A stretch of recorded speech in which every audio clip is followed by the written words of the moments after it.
වරක සුවඳයි නේද? සද්ද ඇහෙනවද? වතුර දිරෝ. ඉන්නකෝ පෙන්නන්න.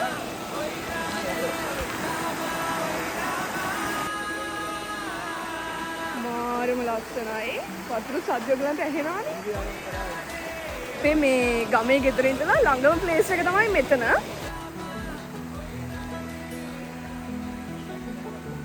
හයි කොහොමද? ඉතින් ඔයාලා දැනටමත් දන්නවා අද බ්ලොග් එක මොකක්ද කියලා? මේ මම ගමේ ගියපු ලස්සන දවස් දෙකක ට්‍රිප් එකට. පාලුවට ආලේ කරනා දුරපේන තෙක්ම දලු දානා මල් පිපුණු නවලවට එපෙනා මාර ලස්සනයි.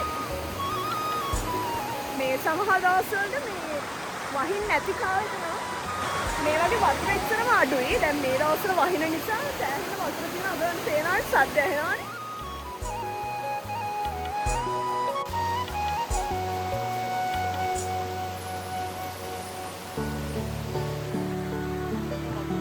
අපි ඉන්නේ සිටි එකේ නිසා අපිට ගම යනවා කියන එක ට්‍රිප් එකක් යනවා හා සමානයි. මගේ නම් වැකේෂන්ස් ගොඩාක් දුරට ගෙවෙන්නේ මගේ ගමේ. මගේ ගම කිව්වට ඇත්තටම මේක අපේ අම්මගේ ගම. මේක දවස් දෙකක ගමනක්. අපි දෙවනි දවස් ගියා සීතාවක බොටැනිකල් ගාඩන් එක බලන්න. පොඩි දරුවන්ගේ සිලබස් වල පවා මේ වෙලේ සීතාවක ගාඩන් එක ගැන කරුණු සඳහන් වෙන නිසා මම හිතන්නේ නම් සීතාවක ගැන නොදන්න කෙනෙක් නැතුව ඇති. ගමේ යනවා කියද්දි මට ඒ දැනෙන මානසික නිදහස ගැන හිතද්දි මට හිතෙන දේ තමයි අපි වටේ තියෙන මේ ගස් කොළන් වෙනුවෙන් අපි කොච්චර ස්තුතිවන්ත වෙන්න ඕනේද කියන එක. මම තාම කිව්වේ නෑනේ ඔයාලට මගේ ගම කොහෙද කියලා. මේ තමයි හංවැල්ල. සීතාවකට හරිම කිට්ටුව තියෙන නිදහස් ශ්‍රාමකාමී නිස්කලංක ගම. මෙහේ ගොඩක්ම ෆේමස් රඹුටාන් දූරියන් වගේ දේවල් වලට. ඒ වගේම තමයි මෙහේ රබර් කර්මාන්තයටත් හරිම ප්‍රසිද්ධයි. නාල ඉවරයි. රම්බුටාන්. හලෝ ළමයි. ඉතින් අද vlog එකේ දෙවනි දවස. අද අපි යනවා සීතාව ගාඩන් එක බලන්න. ඔයගොල්ලෝ අහලා ඇති අවිස්සාවේල කිට්ටුව සීතාව ගාඩන් එක. ඉතින් මෙතන ඉඳලා අපේ ගමේ ඉඳලා හරිම ළඟයි ගාඩන් එකට. ඒක නිසා අපි හිතුවා කට්ටිය එක්ක ගිහලා බලලා එමු කියලා. ඉතින් එහෙනම් තාම කට්ටිය රෙඩි වෙනවා. රෙඩි වෙලා ඉවරනාට පස්සේ අපි යමු ගාඩන් එක බලන්න. මොකද වෙන්නේ බලමු.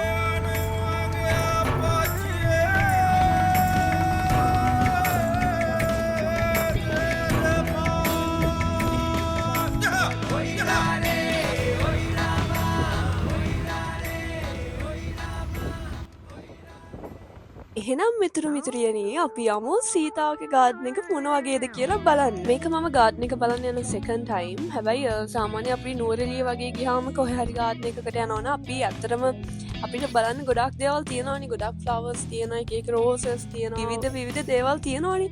හැබැයි සීතාවක ගාඩන් එකේ එච්චර දෙයක් නැහැ බලන්න. ටිකට්ස් ගත්තා. මේකෙන් ටිකට් එක ඇඩල්ට් ටිකට් එක යනවා රුපියල් 236ක්. ඒක ප්ලස් වැට් එකම තමයි. එන්ට්‍රන්ස් එකෙන් මේ විදිහට තියෙනවා. ඉතින් යන් ඇතුළට බලන්න කොහොමද කියලා.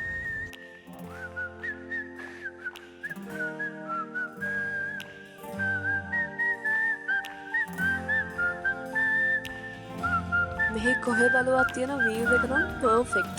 මොකද බලන හැම පැත්තම කොළ පාට විතරයි. ඉතින් ඇස්වලට හරීම සනීපයි.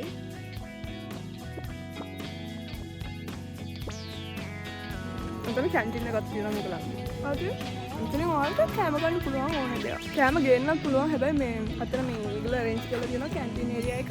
එතන ඔයගලන්ට කෑම ගෙනල්ලා ඒගොල්ලෝ ගේන දේක් කන්නත් පුළුවන්. මේ ගාඩන් එකේ මැද හරි ඉන්නේ. ඔයගලන්ට පේනවා නම් අර එතන මාරම ලස්සනයි. ඉන්නකෝ.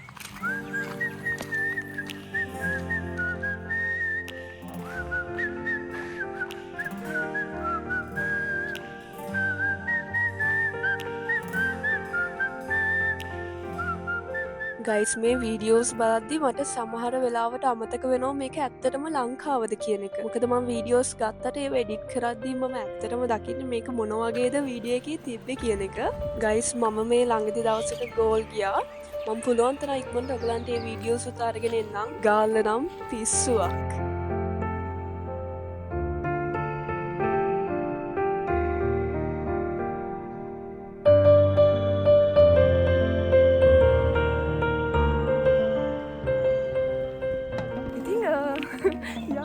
අදන කොහොම හරි හංස බෝට්ටු පදිනවා. අර අතන තියෙනවා තව.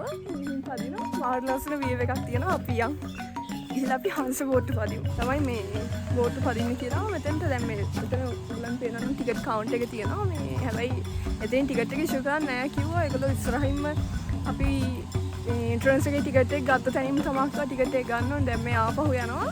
ටිකට්ස් අරගෙන ආපහු යමු. ඒගොල්ලන්ගේ ටිකට් එක කිව්වා 350 ගාණක් කියලා. අවුලක් නැහැ නේ.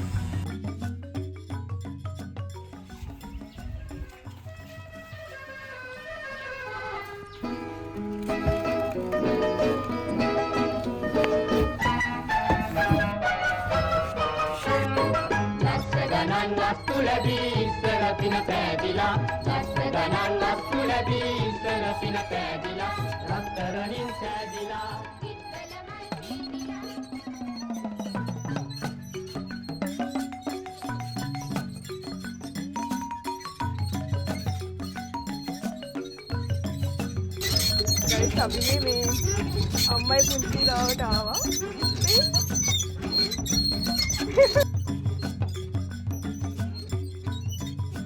උතර මෙයාලගේ ලස්සන මාළු වගේක් ඉන්නකො පෙන්න. වාව්. මේ සුදු එක්ක ලස්සනයි.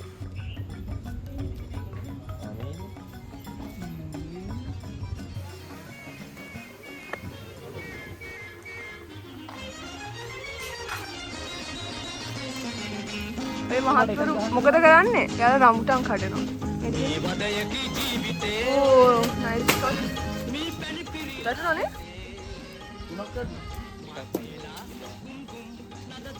එන්ටිනේ. මේ රම්බුටන් හැදෙනවා සෑහෙන. මේ රම්බුටන් වලට තමයි ගොඩක් ප්‍රසිද්ධ. හැබැයි මේ දවස් තාම අමුයි මේ රම්බුටන්. උගලන්ට පේනවද දන්නේ නැහැ.